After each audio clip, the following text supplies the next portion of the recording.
Friends good morning. Knowledge today topic వచ్చేసి current affairs. Let's start the topic. Qatar ఇరాకులను తాకిన యుద్ధ జ్వాలలు, ఆ దేశాల్లోని అమెరికా స్థావరాలపై ఇరాన్ క్షిపణుల వర్షం, పేలుళ్లతో దద్దరిల్లిన దోహా గగనతలం. క్షిపణుల్ని మధ్యలోనే అడ్డుకున్నాము, ప్రాణ నష్టం లేదన్న ఖతార్. గగనతలాలను మూసివేసిన ఖతార్, బహ్రెయిన్, కువైట్. వందల సంఖ్యలో విమానాలు నిలిచిపోయే పరిస్థితి.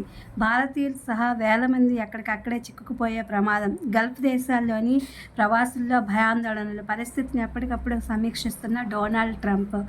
ఏడాదిలో రెవెన్యూ ప్రక్షాళన, 1,00,000 కోట్ల పెట్టుబడులే లక్ష్యం. ఏరోస్పేస్ డిఫెన్స్ పాలసీ 4.0ను తీసుకొచ్చిన ప్రభుత్వం. రాష్ట్రంలో 5 క్లస్టర్ల ఏర్పాటుకు ప్రతిపాదన.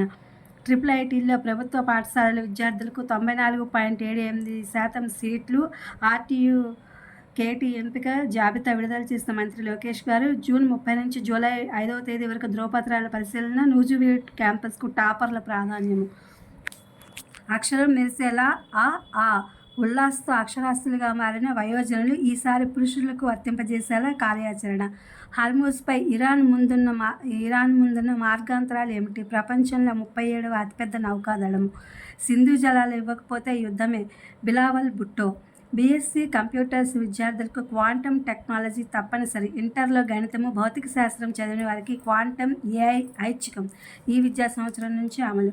ఆంగ్ల విభాగంలో డాక్టరేట్ పొందిన తొలి ట్రాన్స్జెండర్గా జెన్సీ. ఇది ఫ్రెండ్స్ టుడే కరెంట్ అఫైర్స్. ఇది DSI and other competitive exams వాళ్ళకి యూజ్ అవుతుందని వీడియో అప్లోడ్ చేస్తున్నాను. Please my channel like, share, subscribe and comment. Thank you for watching. Thank you for support.